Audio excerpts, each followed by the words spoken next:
Bueno, yo había notado que una de las preguntas era por el tema del liderazgo y otra era por el tema de la confrontación mediática, ¿no? Entiendo que cuando decías el compañero periodista, no sé si te referías a mí o a gente que no, creo que es que primero respondamos a la primera pregunta, la de mecanismo, perdón, la de... Sí, la nueva formación política, el tema del liderazgo, si realmente está nueva manera de hacer política en Podemos. Sí, claro, es la cuestión. Bien, por supuesto que hay mucha innovación y por supuesto que no todo es nuevo, claro, obviamente, ¿no? Nadie es un copo de nieve caído del cielo. Y por supuesto que todo el mundo sabe que Pablo Iglesias tiene su trayectoria política y que ha participado de las cosas que ha participado, como todos nosotros, ¿no? Como cualquiera de nosotros. Por supuesto que tenemos un recorrido político y entonces, bueno, pues hay mucha innovación, como por ejemplo decía, la organización en círculos, el tema del programa colaborativo, el programa de manera participativa a través de las democracias digitales, etcétera, etcétera. El tema de la transparencia absoluta, ¿no? Las cuentas colgadas en todo momento en internet, todo el mundo puede consultarlas, etcétera. El tema de la renuncia salarial, nada de eso es nuevo, que ha habido experiencias históricas de todo eso, ¿no? Pues hay alcaldes en España y son bien conocidos que renuncian a gran parte de su salario desde hace tiempo, ¿no? Esto, por supuesto que hay diferencias. Ahora, lo que igual es nuevo es recoger todo eso, hacer, digamos, un proyecto basado en todos esos valores y sobre todo desde una identidad, digamos, nueva que ha demostrado ser capaz de empatizar con la gente. Y esto me conduce un poco también a la cuestión del liderazgo, ¿no? Claro que por supuesto que Podemos tiene un liderazgo y cuando hablo de liderazgo no es un error ni es un desliz.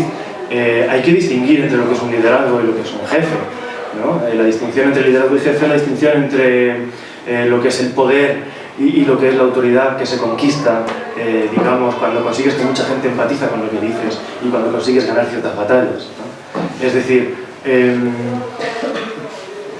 cuando por ejemplo el equipo de Pablo Iglesias ha conseguido, a raíz de un pequeño programa en una radio, en una tele de barrio como es Teleca, que emite en internet y que lo podemos hacer perdón, cualquiera de nosotros y de nosotras, todo el mundo puede ir a Teleca, pedir un programa, si está bien estructurada la propuesta, etcétera, es una televisión abierta, tiene muchas opciones de poder hacerlo, transmitir en internet, no tiene coste ninguno, y a partir de ahí empezar a hacer un trabajo de años y años, de elaborar una identidad, de elaborar un discurso, de entrenarse en un debate con todo el mundo, con el PP, con el PSOE, con todo el mundo, y a partir de ahí saltar a algunas tertulias de ultraderecha en la taberna mediática, y a partir de ahí ir construyéndose como púgil, ¿no? como enemigo, ¿sí? De unas ideas de ultraderecha que, digamos, justifican en todo momento la estrategia política de la oligarquía que nos gobierna.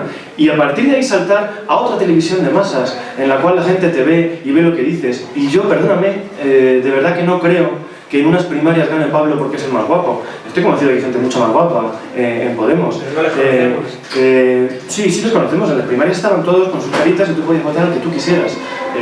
La gente empatiza con alguien por lo que dice también. Y la gente empatiza con alguien porque además siente que le da garantías por lo que sea. Es decir, imaginemos, la cuestión del liderazgo en política es un debate eterno en el que podríamos eternizarnos toda la vida. Hay muchísimo respeto. A mí me gusta mucho una tesis del filósofo Santiago Albarrico, muy conocido en esta casa, que dice que habla de cómo la ética la funda el ejemplo entre los humanos, ¿no? El ejemplo funda la ética y el discurso, ¿no? Y el discurso lo dan las personas. Imaginemos que fuese necesario que la gente no empatiza tanto ya con banderas o con un símbolo, sino que empatiza con gente, con personas, con una cara que ve en televisión y que dice unas cosas que él está deseando decir hace años, que está deseando escuchar hace años, pero que nadie dice, y que nadie ha llegado hasta allí para decir eso antes, o muy poquita gente, ¿no? Y de repente tenemos una persona que está allí una noche y otra, y las dice de buenas maneras, y aguanta la batalla, y lo dice bien, y lo dice con datos. Y eso consigue que mucha gente que no viene a estos ámbitos, que en la vida ha entrado en traficantes de sueños, que no conoce nuestros modos de funcionar, empatice con esa persona. Y no con Podemos. Fijaos, cuando se tomó la decisión muy polémica de poner la cara de Pablo en las papeletas de votación, ¿no? Y que muchísima gente nos dijo, bueno, ya verás, la cara de Pablo en la papeleta. Yo personalmente era muy crítico con aquello, bueno, esto va a salir, ¿no? La gente decía, va, menudo tortazo os vais a dar. Claro, y el CIS daba un eurodiputado y salieron 5. Pero es que salieron 5, pero es que la encuesta del CIS de agosto, la última que tenemos, lo da como segunda fuerza política y creciendo. y creciendo, y con unos niveles de voto flotante nunca conocidos en la historia. Con unos niveles de flotabilidad del voto nunca conocidos. Es decir, imaginemos que hiciera falta un liderazgo, como ha pasado en todos los procesos latinoamericanos, una persona con la que empatizar para hacer un proyecto transformador. Puede que sea así. ¿Qué decidiríamos? No, entonces, como yo estoy en contra del liderazgo, yo prefiero mantener la pureza de mi proyecto, renunciar a todo liderazgo, horizontalidad absoluta, y si no cambiamos el país, pues no lo cambiamos. ¿O qué diríamos? Bueno, pues si el precio a pagar es un liderazgo, porque esto se está demostrando que nos potencia, y un liderazgo no es un jefe. Ojo, el borrador que ha propuesto Pablo no es ni mucho menos el más apoyado en el proceso que se está dando ahora mismo, el de debate en Podemos, y esto demuestra cómo el propio líder, que es líder porque ha conquistado un poco hasta el día de hoy esa posición de discurso, digamos, con el que muchos empatizamos, pero no es ningún jefe. Él se somete al mismo proceso democrático que todo el mundo, pero pone su borrador como lo hemos propuesto cualquiera, y hay el de otros individuos por ahí que tiene más reconocimiento en Plaza Podemos, ¿no? Entonces hay que distinguir entre esa figura, yo creo, el fenómeno del liderazgo como más necesario quizá a día de hoy entre los humanos, de cara a poder articular un proyecto que aglutine masas. Miguel, no lo pases porque la segunda pregunta era para ti, que era sobre mecanismos o esos secretos mágicos que preguntaba por allí el compañero periodista sobre el proceso de Podemos, precisamente, y la contrainformación. Sí, bueno, no hay ningún secreto mágico. Lo que está haciendo Podemos para contrarrestar el ataque, la reacción mediática tan fuerte que está soportando, a la vista está de todo el mundo, ¿no? En primer lugar, la reacción llega tarde. Primero, como la irrupción de Podemos fue tan sorpresiva, ha sido tan sorpresiva, nadie esperaba 5 escaños y nadie esperaba en 5 meses convertirse en segunda fuerza política en intención directa de voto. Nadie esperaba esto. Ha captado tan bien el sentir de un pueblo y de un pueblo que ha decidido dar un apoyo, que están aplicando categorías caducas para tratar de desbancarlo. ¡Soy seta! ¡Soy seta! Esto ya lo habían dicho con Ada Colau. La gente ya está harta de... el ABC intenta relacionar el 15M con ETA en portada a los pocos días de la acampada. Esto no es nuevo. Entonces ellos están manejando categorías muy caducas, estrategias muy caducas, ante un escenario absolutamente innovador. Y entonces yo tengo la sensación de que caen en saco roto. No, ahora sois Venezuela. Pero bueno, es que... en fin, creo que les falta una buena estrategia. Creo que este régimen está gobernando a tumba abierta, se sabe muerto. Y esto los que estudiamos el sistema mediático lo vemos en un indicador muy claro. Cuando los grandes periódicos empiezan a distanciarse de los partidos de gobierno, y cuando el mundo empieza a distanciarse del PP, etcétera, etcétera, es porque ven que va a haber un recambio. Lo de que va a haber un recambio en político en España, no lo digo yo, no lo dice Pablo, lo dicen las editoriales de todos los grandes periódicos. O sea, hay un montón de ejemplos de editoriales de los grandes periódicos analizando y llegando a la conclusión de que en España se va a barrer el bipartidismo y va a haber transformaciones. Si la alternativa es el fascismo, como ha sido, como parece que está siendo en muchos países de Europa, basado en liderazgos fuertes, con discursos muy fáciles, con discursos que conectan muy bien con la gente, o la alternativa es un discurso de izquierdas, o un discurso progresista, un discurso que propone lo que proponía la izquierda toda la vida, pero sin necesidad de arrogarse ninguna etiqueta. Y antes el compañero decía muy bien lo de la batalla por el lenguaje, y estoy de acuerdo, la batalla por el lenguaje es importante, pero no hay que inmolarse en ninguna batalla. Porque nosotros podríamos quedarnos hasta el final de los días diciendo, no, como dice muy bien un vídeo que hay por ahí de YouTube, ¿no? Cuando la gente iba al 15M y decía, pero que sois clase obrera, no os enteráis, no manejáis las categorías como son. Bueno, pues te puedes inmolar tratando de explicarle a la clase obrera que es clase obrera hasta el resto de los días y seguirás como muchos partidos, asociaciones, organizaciones pequeñitas, pues a la izquierda, de la izquierda, de la izquierda, dando tu batallita por el lenguaje, o puedes asumir renegociar otros términos y levantar significantes vacíos y dotarlos de contenido. Decir el 99% contra el 1% es lo mismo que decir clase trabajadora contra burguesía, pero dicho de una manera que la gente entiende y comparte y no genera rechazo y no te mira como si fueras un extraterrestre. Entonces, no toda batalla por el lenguaje tampoco tiene sentido. Bueno, la siguiente pregunta de estas 3 primeras, bueno, más que pregunta, incluso se lanzó una propuesta, Olivetti, le planteaba a Yolanda el tema de la corrupción. Aquí en América Latina hablaba de unas veedurías populares de la corrupción. Sí, lo que pasa es que a veces es un poco paradójico, ¿no? Lo que pasa en América Latina o en algunos países donde sí que hay un cuerpo jurídico muy muy fuerte de leyes, pero que no se aplican, ¿no? En relación a lo que pasa acá, ¿no? Porque, bueno, el compañero por ahí decía lo de las primarias abiertas. Yo creo que cuando hay aparatos tan fuertes, o al menos mi experiencia, un aparato político de un partido, no porque sea más nuevo o sea menos nuevo, en todo caso esos aparatos son unos aparatos que si no tienen una serie de controles, pues se exceden de poder y excluyen y se vuelven muy sectarios por mantener unos privilegios orgánicos muy pequeñitos, y yo creo que esto ningún partido va a estar exento de esa posibilidad, ¿no? Sin embargo, hay experiencias donde frente al programa político de gobierno existen mecanismos como por ejemplo la revocatoria del mandato. Si un alcalde no cumple ese programa bajo un número de votos, de firmas recogidas, puede tener una revocatoria del mandato y ser votado si la gente quiere que continúe o no continúe. Esos mecanismos existen. Deberían existir también la limitación del tiempo de cargos, en el que sea un cargo orgánico o sea un cargo público, el tiempo en el que estén. Yo conozco gente que aquí pues nació para política y está desde la primera legislatura hasta la novena, todavía están ahí. Entonces, claro, eso crea unos vicios muy peligrosos, porque son personas que se eternizan ahí, que tienen una cantidad de información, de favorabilidad, de contactos, y si no hay controles, como no los hay, y porque está el aforamiento, porque también el tema aquí de la imputación, que no es nada, porque luego el imputado no está condenado, entonces puede tirarse de imputado 6, 7 años y no pasa nada, porque finalmente la gente se olvidará y se va de rositas, y sin embargo ha ejercido o está ejerciendo un cargo público. Yo creo que lo que faltan son muchos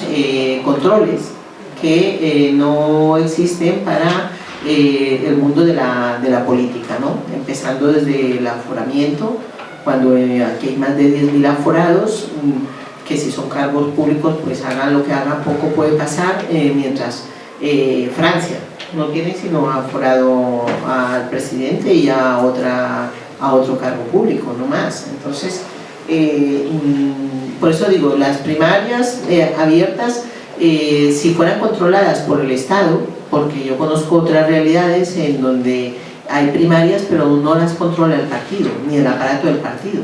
Por ejemplo, las primarias que se hacen para elegir candidatos en Colombia, no las controla el partido que sea, las controla el Consejo Nacional Electoral. Esas primarias, y el Partido Conservador y el Polo y todos eligen, pero eso no lo lleva, porque los aparatos, entonces, por ejemplo, aunque sean unas primarias abiertas, pues el secretario de organización tiene en su cajón los avales de cada candidato, y si alguien quiere venir a votar, pues tiene que pedirle a él el aval del que no es oficial.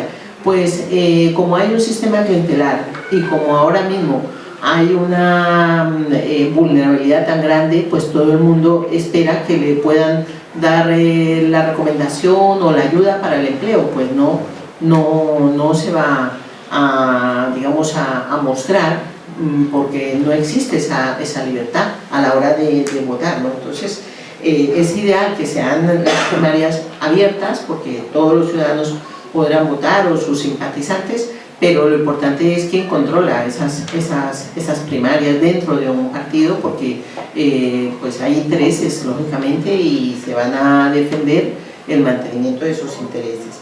Frente a los temas de corrupción, pues lo mismo, ¿no? O sea, no hay mecanismos como existen en otros países, las veedurías, como puede ser el hecho de que si una persona es imputada, pues, ¿por qué? Porque cualquier vecino de pueblo o de barrio, si es imputado, se puede tirar 6, 7 años mientras se investigan, y al final resulta que era inocente. ¿Y por qué eso no puede ser igual para todo el mundo? Si hablamos de la igualdad ante la justicia. Entonces, pues es que hay un mundo de privilegio muy grande, y ese es el gran problema, que hay que acabar con esos privilegios, pero tiene que ser bajo una manera de establecer unos controles y controles ciudadanos, ¿no?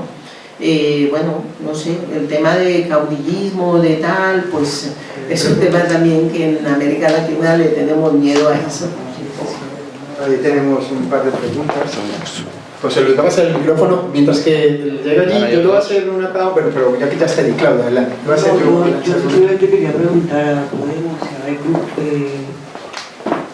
si hay una amplia participación de la población inmigrante en este momento y qué mecanismos se están utilizando, cómo está llegando, hay un cansancio, ¿qué está pasando? ¿Cómo ven ustedes dentro de cada uno de los partidos o las estructuras que ustedes han entrado? Yo también quería preguntar, pues se hablaba ahí de que una de las nuevas formas de participación, o bueno, que no es tan nueva, pero es buscar que la posición no sea tanto de militantes sino de ciudadanos. ¿Qué formas tienen ustedes para controlar que no lleguen ciudadanos que no pertenezcan o que no comulguen con las ideas y que traten como de infiltrar un poco estas organizaciones y desviar el rumbo desde adentro? O sea, para decirlo de otra forma, ciudadanos organizados de la derecha que lleguen a tratar de influir en las políticas de Podemos y de... Vale, y por allá hay otra pregunta, si cerramos estas tres y responde.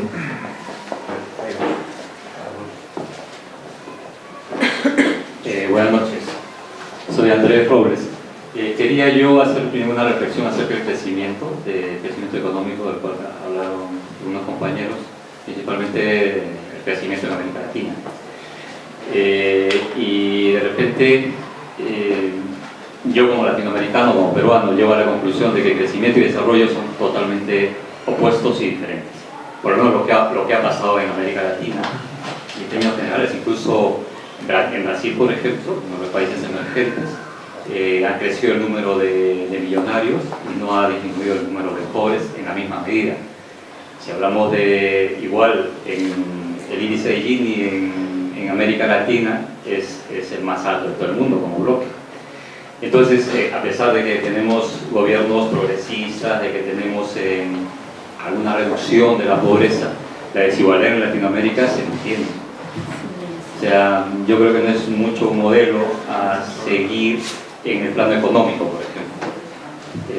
Latinoamérica ha basado su crecimiento en las industrias extractivas, en la violación de derechos humanos de las personas y de los pueblos originarios, aún con cualquier tipo de gobierno. O sea, incluso los gobiernos llamados progresistas han caído en ese extremo. Eso por un lado. Por otro lado, sobre la democracia que yo quiero como inmigrante aquí en España, es una democracia que no vea al inmigrante como un problema, que no vea al inmigrante problematizado. Los inmigrantes que hemos venido a aportar, hemos venido a desarrollar una nueva vida individualmente, pero también hemos traído nuestra cultura, nuestro aporte, además del económico, nuestro aporte cultural, nuestros valores, nuestra forma de ver el mundo, que puede enriquecer a la sociedad a la que llegamos. Lastimosamente, el problema son las políticas de los estados y particularmente la política de la Unión Europea frente a la inmigración.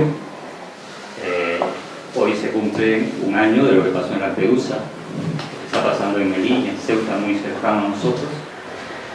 Y es que la inmigración se ve desde Europa y desde muchos partidos políticos, desde el plano de la seguridad, más que del ejercicio de derechos. Yo quisiera preguntar si Podemos, ECU, tiene una visión similar. Por lo menos he leído el programa de Podemos y creo que sí, lo enfoca desde el ejercicio de derechos. Lo de ECU, no lo he leído, pero seguramente bueno, entonces ya me exime de una respuesta. Pero en todo caso, yo creo que puede servir para una reflexión, para construir políticas en torno a la inmigración desde el ejercicio de derechos, desde la libertad de circulación, más que desde la visión de la seguridad, porque los inmigrantes no somos ni delincuentes ni venimos a perturbar la seguridad, venimos a aportar. Escuchamos una cuarta pregunta y respondemos esas cuatro, porque nos ajustamos ya, nos acercamos al tiempo que tenemos hasta las 8, faltan 10 minutos, podemos pasarnos un poquito. pero también para que calculemos y porque todos tenemos cosas luego que hacer también. ¿Cuál es la pregunta? Hola, bueno, en realidad es un comentario muy breve. Yo personalmente estoy con Podemos, pero hay algo que me preocupa mucho y en lo cual me gustaría ver la relación que tiene con ECU. ECU es muy claro, el problema central es definir cuál es el modelo de desarrollo económico y social sostenible en términos del planeta. Me gustaría saber si Podemos va hacia allá, se está planteando eso, de qué manera se lo está planteando. Yo acabo de vivir 2 años en Estados Unidos, tienen todos sus bosques, todos sus ríos, los grandes lagos y todo su petróleo intacto, no lo han tocado. Por lo tanto, se dan el lujo de decir capitalismo en los próximos 50 años o los próximos 100 años. El problema es que nosotros no tenemos ni los lagos, ni los ríos, ni los bosques, ni el petróleo, ni el gas. Lo estamos trayendo de Argelia, de Rusia. Entonces, ¿cuál es el modelo? O sea, queremos seguir manteniendo nuestros derechos, nuestro iPhone, nuestro iPod, nuestra pantalla plana, nuestro carro, pero ¿de dónde va a salir? ¿De dónde salen los recursos? Y porque tampoco podemos engañar a la gente. Vamos con, la primera fue sobre participación migrante o inmigrante en los movimientos y era para ambos. Ese se repitió también en una parte de la tercera pregunta, o sea que podemos resumir esa y queda resuelta. O sea, ¿cómo ve Podemos, cómo ve ECU la participación? La cuestión migrante. La cuestión inmigrante. Sí, sí. Pues sí, muy oportuna por la pregunta, gracias por todas ellas. Con respecto a la participación migrante en Podemos, ha sido curioso el fenómeno. Sabéis que en Podemos está estructurado en círculos territoriales, de barrio, de pueblo, y en círculos sectoriales, ¿no? Que es como el que yo pertenezco, que es el de periodismo, de sanidad, de educación, etc. Uno de los primeros en surgir, y surgir muchos, y con mucha intensidad, fue los círculos de inmigración, los círculos de migrantes. Había 16 círculos constituidos en todo el Estado de tema migratorio, que además trataron, yo no sé cómo quedó aquello, sospecho que no hubo demasiado éxito, de hacer una especie de coordinadora de círculos de migración. Te interrumpo un momento. ¿Sí? En Madrid había 3, se formaron en distinto momento, no sabían que existían y ya existe solo uno en Madrid. Bueno, no existe solo uno, se pueden crear otros, pero se logró sí, que se unificara. Se llama Círculo Ciudadanos Inmigrantes, porque la Asamblea votó que era muy importante que el concepto de ciudadano estuviera recogido en eso. No son nuevos inmigrantes, son ciudadanos inmigrantes, o sea que se acogiera a la ciudadanía. Bueno, perfecto, gracias por el complemento, porque ese dato no lo tenía. Tuvimos una reunión de círculos sectoriales estatal hace un par de semanas y acudieron 2 personas en representación de círculos que tratan el tema migratorio. Sin embargo, a mí me sigue causando cierta insatisfacción, o sigo viendo un reto ahí, en el hecho de que gran parte de la población migrante,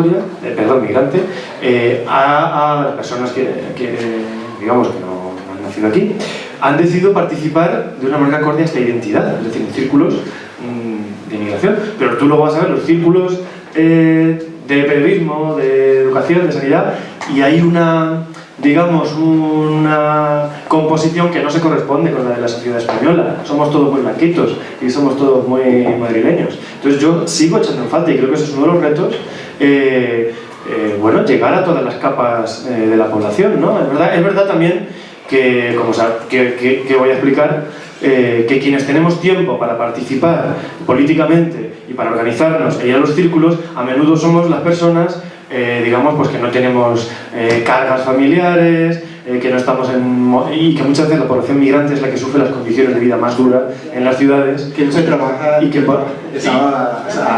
claro, que tiene 2, 3, 4 empleos, cargas familiares, hijos, y que a menudo es la gente que tiene más problemas para participar políticamente. Yo creo que ahí hay un reto fundamental con respecto, y cierro simplemente resaltando algunos de los puntos que están aprobados en el programa para las europeas de Podemos, que habrá que elaborar otro ahora de cara a municipales y a generales, por supuesto, pero bueno, que supongo y por hecho que irán a la misma línea. Punto número 1, prohibición y cierre de todos los CIES, que no son más que cárceles en las que se encierra a gente que no ha cometido ningún delito, en condiciones, como hemos conocido, a menudo infrahumanas, con situaciones de violencia y de agresión, etc.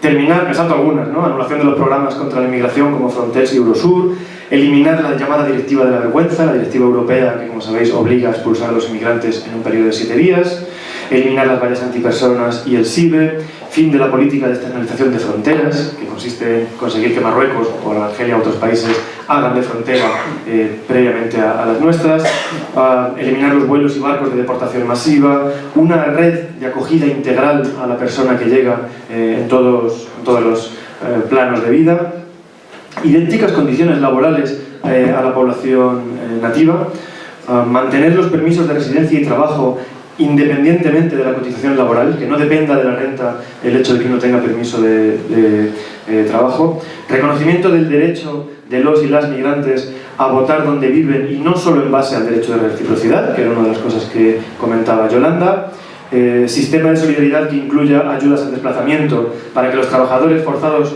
a desplazarse por la crisis cuenten con recursos para viajar a sus países de origen por motivos familiares, instauración de una vida laboral única europea para que no se pierdan derechos al cambiar de país dentro de la Unión Europea. En fin, habría un montón. Me voy a saltar y veré el último, creo que resume todos. Libre circulación y elección del país de residencia y regularización y garantía de plenos derechos para todas las personas residentes en suelo europeo, sin distinción de nacionalidad, etnia o religión, con o sin papeles. Ahora responde nuestro compañero Carlos. A ver,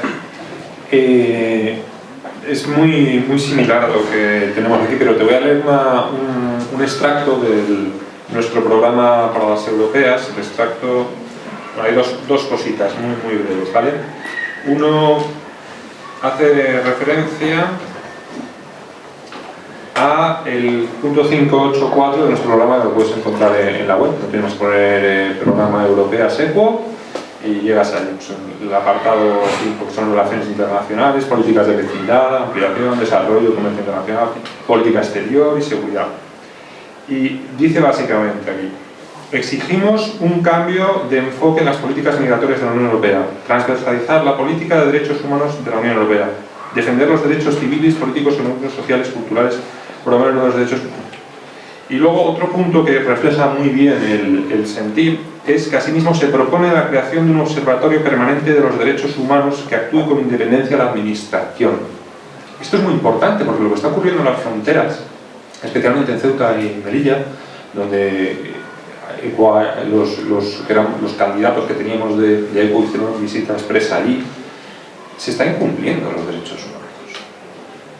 La legislación europea tiene muchos fallos y hay que arreglarlos, y la inmigración es un problema que no considero que sea un problema, sí una virtud. En España ha funcionado ya y ha crecido mucho precisamente por la entrada de inmigrantes. Y esto es una cosa que no nos quieren hacer ver y nos lo quieren ocultar todo lo que puedan desde la derecha en España. Siempre se han mirado con recelo al otro cuando nosotros hemos sido el otro. España ha sido país que ha tenido que inmigrar.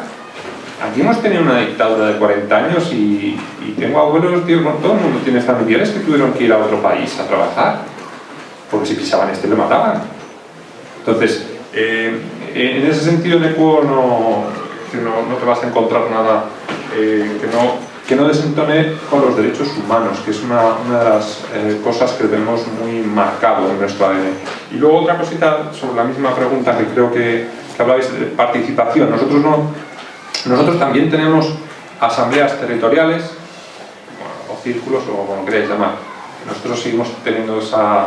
Y también tenemos sectoriales, por así decirlo. Más que por sectores, lo hemos agrupado en grupos temáticos, ¿vale? Y los que tenemos aún por desarrollar, es decir, se están aún creando subgrupos dentro de los grupos.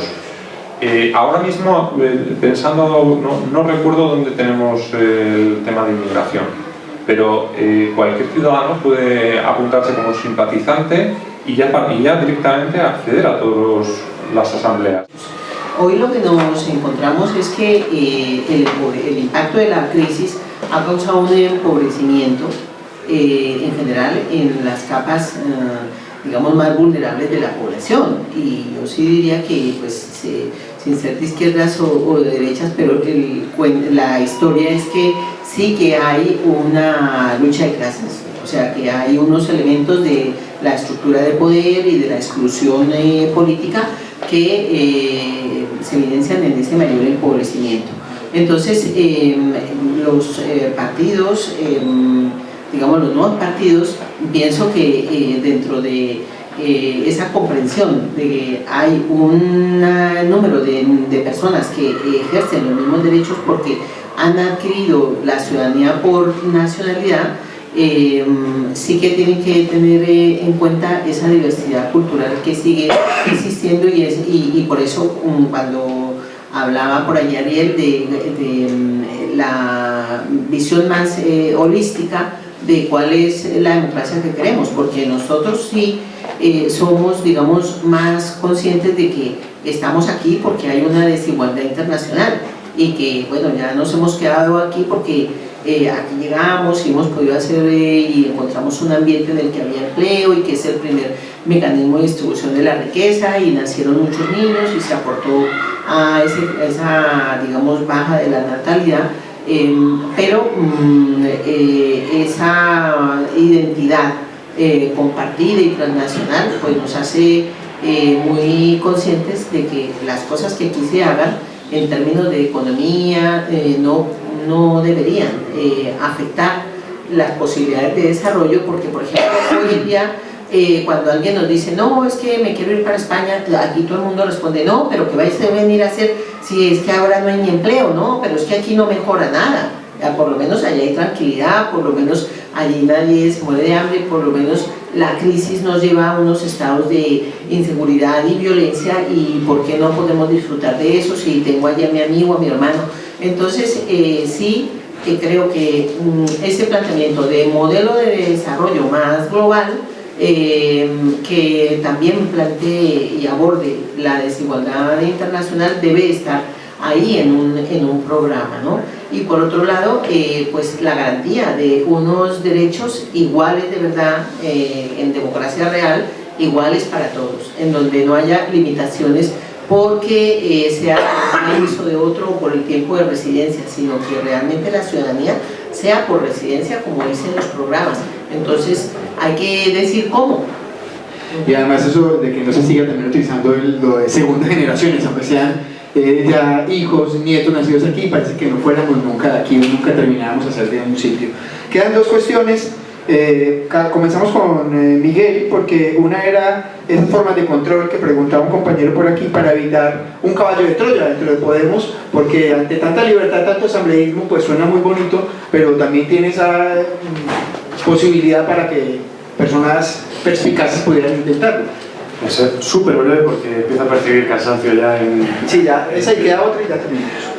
Sobre cómo bloquear posibles... Claro, hay una contradicción entre querer establecer unas formas abiertas, participativas, y no solo la militancia interna, sino el conjunto de la ciudadanía, y a la vez, claro, bloquear un posible hackeo, ¿no?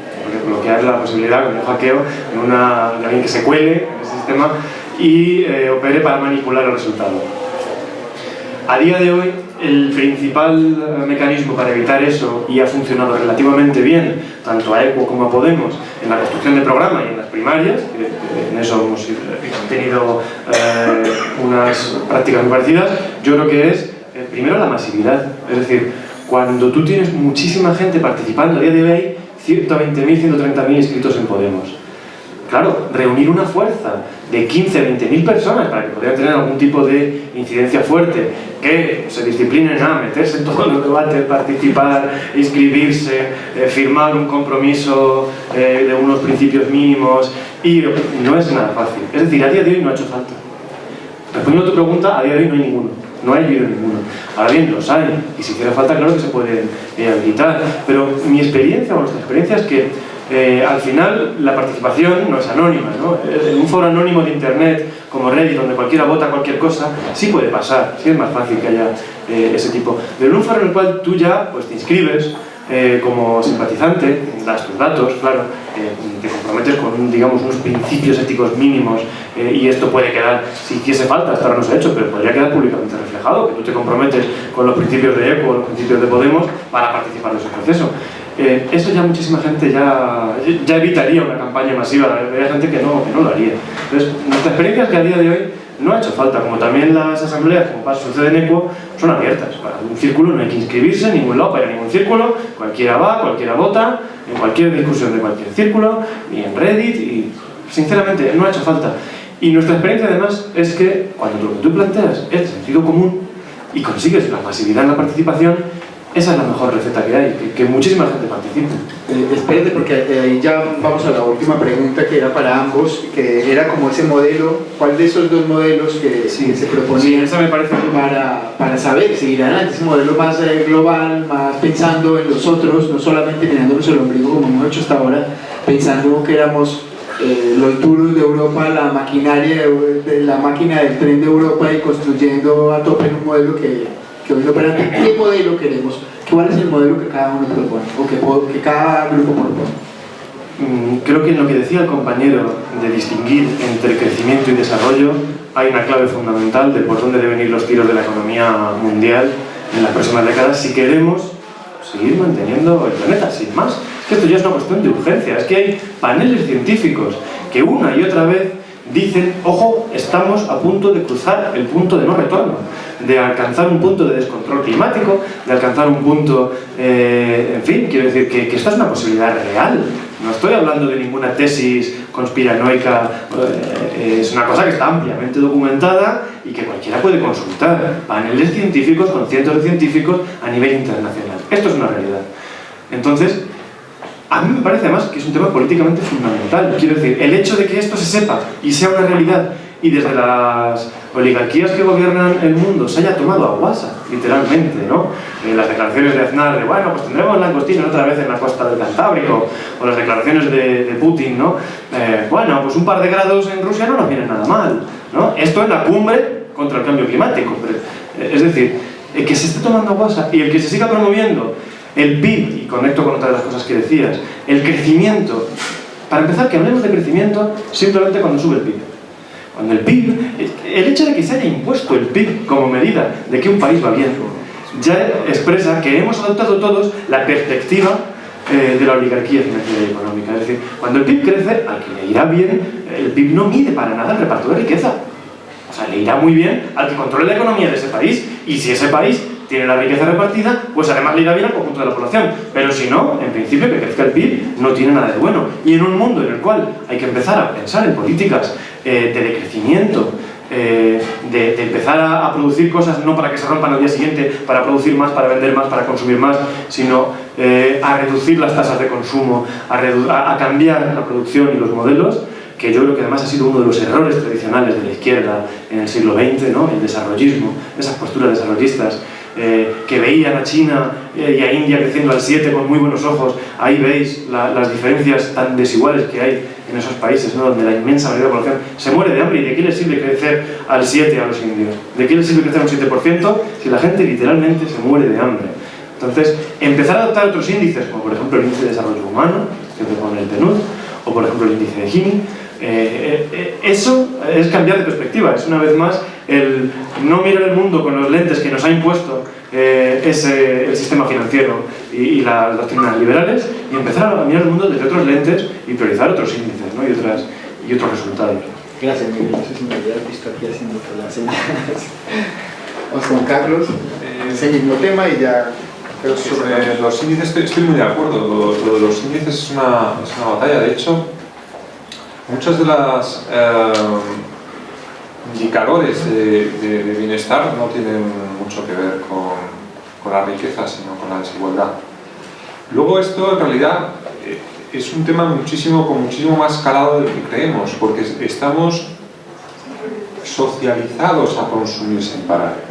No estamos acostumbrados a ir a que nos reparen algo que se nos ha averiado. Vamos a comprar uno nuevo que nos sale más barato que repararlo. Pues bueno, yo creo que vamos cerrando. No sé si se queda alguna otra pregunta, pero tenéis los contactos por medio de AESCO, por medio de las dos mismas organizaciones, de seguir pidiendo más información.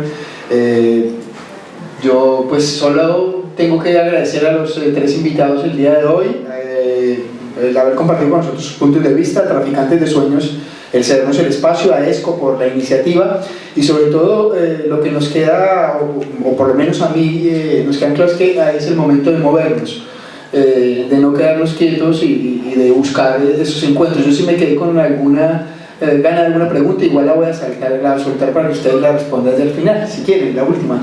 Y es, ¿qué va a pasar? Porque esto sale, se generan nuevos movimientos, hay mucha ilusión en la gente, pero como lo han dicho ustedes desde Podemos, como también lo manifiesto, la historia es llegar al poder para poder cambiar las cosas. ¿Se va a participar, a ti Miguel y luego Carlos, se va a participar en las municipales o no? ¿Cómo se va a participar y con qué fórmula? Porque eso es lo que vamos a sentir los ciudadanos más cercanos. Yo estoy encantado de que haya 5 diputados, yo voté pensando que les iba a ayudar a tener uno, no convencido por los líderes, sí por la idea. También lo cuento todo para que, yo creo que eso nos pasa a todos, hay querencias o no querencias, pero las ideas me parecían, la sorpresa fueron 5, pero vale, estoy alegre, pero yo no lo noto, y perdónenme, ninguno lo vamos a notar en este momento, en esta legislatura, sí va a ser muy simbólico e importante, pero no en un efecto real. Eso se notará en los ayuntamientos. Entonces, ¿dónde lo podemos notar los ciudadanos? Lo vamos a tener ahí, es el momento que más cercanos podríamos estar llegando a los ayuntamientos. Y ahí pues ustedes están dispuestos a esa unión, a ese acercamiento, a esa creación de un frente amplio, más allá de las etiquetas, porque sé que hay miedo, e incluso también de incluir a partidos que antes están señalados como de la casta, pero que también tienen otra historia. No sé, Carlos y Miguel, o Miguel y Carlos y Carlos después. Casi nada la bomba que has lanzado al final. Si esto era para un cierre rápido, la haría para una tesis doctoral. Voy a intentar ser breve, ¿vale? Me cortas, por favor. ¿Qué va a pasar? Bueno, sobre si se va a las municipales o no se va, suena a cliché, pero es que esto es literalmente así. Se decidirá en la Asamblea Ciudadana, que acaba de empezar, que dura 2 meses, que es un proceso largo de debate, que incorpora herramientas digitales y discusión presencial, como las que está habiendo ahora mismo entre todos los círculos que están tratando de discutir para consensuar sus borradores, que en vez de haber 300 borradores haya 15, entre los cuales luego habrá que elegir votando. Sabéis que el 18-19 en el Palacio de Deportes se tendrá lugar el momento presencial de la Asamblea Ciudadana. Os invito a todos y a todas a que participéis, porque va a ser un hito histórico en la participación democrática en este país, y entonces los círculos decidiremos todos si vamos o no a las municipales. Mi opinión personal, porque me voy a mojar, voy a dejarlo ahí. Muy bien. Personalmente considero que un partido que está en proceso de construcción absolutamente, que a día de hoy no tiene sus principios éticos, que hay muchos borradores, claro que sí, y hay un ejemplo ético, como decía antes, ¿no? Que fluye en el discurso que tenemos, pero no está todavía por escrito ni la estructura organizativa, ni los criterios organizativos, ni los mecanismos de control, ni comisiones de garantías, etcétera, etcétera. Para unas municipales que son apenas 6-7 meses, no sé cuánto, pero ni siquiera un año antes de unas generales, ¿para qué? Para gobernar unos ayuntamientos que están atados de pies y manos porque la ley no les da competencias ningunas, ni educación, ni sanidad,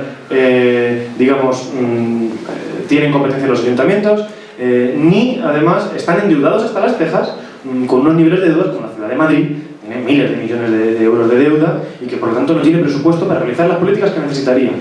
Frente a... yo personalmente creo que, pues por supuesto, ECU, apostando por Ganemos, los movimientos sociales organizados en Ganemos, hacen extremadamente bien en asaltar esa batalla electoral, que desde Podemos lo mejor que podemos hacer, en mi opinión, es dar nuestro apoyo a esas candidaturas sociales que se vienen construyendo desde hace más tiempo, que a lo mejor tienen cosas, más articuladas de cara a los municipios, y centrarnos en todo caso en unas autonómicas, que no son 8.000 pueblos que tiene este país, sino que son menos regiones, y quizá incluso ni siquiera en todas, en las que es más fácil, articular propuestas razonadas, con garantías de que no se presenta gente alejadísima de las propuestas éticas de Podemos. No voy a dar ejemplos, no voy a dar nombres, pero todos los días nos llegan casos de problemas enormes, de arribismo, de trepismo, vivimos en un país con 57% de paro juvenil.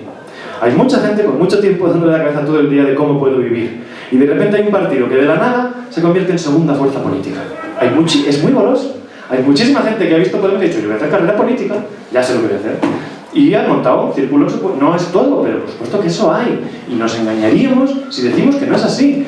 Personalmente considero que es un suicidio que Podemos se presente a las municipales, salvo en algunos sitios a lo mejor muy concretos, ¿no? Vale, y la alianza con otros partidos, no solo ECU, no movimientos, sino hablemos de Izquierda Unida, y ya terminamos con Carlos. La alianza con otros partidos a día de hoy, a mí personalmente, digo lo mismo.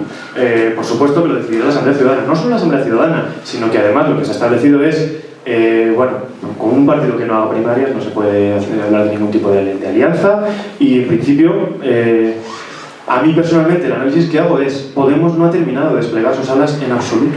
Podemos sacó no recuerdo cuál fue el resultado, pero vamos, está a día de hoy en un 12% en intención directa de voto y está creciendo mucho.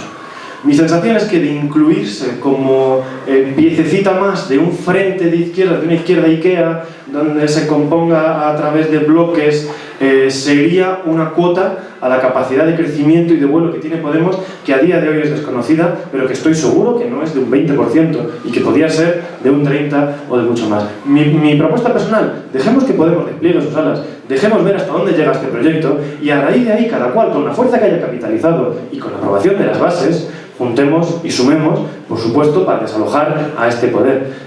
Pero a día de hoy, incluir Podemos dentro de un frente, de una sopa de letras, cuando Podemos no ha hecho más que nacer y todavía no ha cumplido ni siquiera un ciclo electoral, yo personalmente creo que sería poner un límite al crecimiento de Podemos, que se presenta todavía muy largo. Bueno, nosotros ya pasamos esos 2 años de organización interna. Es muy duro, es muy pesado. Hay algunas personas que terminamos de ver estatutos hasta el gorro, pero también es necesario. Es decir, dotarnos de una estructura para poder luego elaborar contenido, que es lo que llevo haciendo, pues lleva su tiempo. Y entonces yo entiendo la posición, y además es totalmente normal que me tenga que esperar a su asamblea. Nosotros ese proceso ya lo hemos dado y hemos exigido internamente que se apoyen candidaturas ciudadanas, que nos acerquemos más todavía. Nosotros hemos salido mucho a la calle. Nuestro rol ha sido no tener platos televisivos, pero y creemos realmente en eso, por eso apostamos por Ganemos. La Ejecutiva Federal del 13 de septiembre se reunió Mesa Federal de ECO, celebró más de una reunión en la que se aprobó por consenso una resolución de apoyo a los procesos constituyentes, en los que el cambio ciudadano, representado por las plataformas de Ganemos y Mogollón, se plasma en una transformación democrática de las instituciones. ¿Esto qué quiere decir? Algo tan importante como Madrid, que tiene una deuda que te cagas. Si ganáramos, pudieran ser los ciudadanos los que hiciéramos una revisión de esa deuda. Es igual que decimos que se pueden hacer, que se puede decidir qué se debe y qué no. Cuando ha habido tanto robo, lo primero es saber lo que ha ocurrido en Madrid, en la Comunidad de Madrid. Es que no lo sabemos. Es que muchas de las cosas no están claras. Entonces, si ECO apoya a Ganemos es porque cree que la mejor forma de evitar estas cosas es que sea todo transparente. Y una vez que sea transparente, se podrá decidir qué cosas se deciden a lo mejor pagar, o decir: mira, esto no se va a pagar por esto y por esto. Y no sé, es decir, a nivel más pequeño, lo que sería una quita, pues no lo sé. Pero primero habrá que ganarlo y tendrá que estar transparente a toda la ciudadanía. Una cosa que se me olvidó decir antes, respecto a nosotros nos pasa como a ellos. Nos ha podido venir alguien buscando, pues no lo sé, como hemos tenido menos éxito, pues mucho trepa no viene a nosotros, pero no los tenemos. O sea, que vengan, si nosotros tenemos dinamizadores de todos los grupos. O sea, si alguien que no está haciendo por la labor de generar consenso, pues se le invita a que participe de una forma adecuada. Es decir, cuanto más masivo es, cuanto más abres tus puertas, más difícil es que te entre alguien para esa. Y luego otra cosa que tenemos internas, que aún somos principiantes en hacer lo más democrático posible, es que nosotros utilizamos el voto único transferible, que a lo mejor no es el mejor de los modelos, pero eso nos sirve para que nuestras primarias, además de que había un comité externo que hacía que todos los candidatos ya en la segunda vuelta de primaria estuvieran en el mismo espacio, pudieran ir todos a los mismos actos, o estuvieran invitados formalmente, para evitar a lo mejor protagonismos o liderazgos que no lo deseamos. Pues mira, a lo mejor nosotros hemos tenido mucho cuidado con los líderes, no teniendo líderes, pero que estamos en ello. Entonces, pues nuevamente, muchas gracias a los tres invitados, gracias a la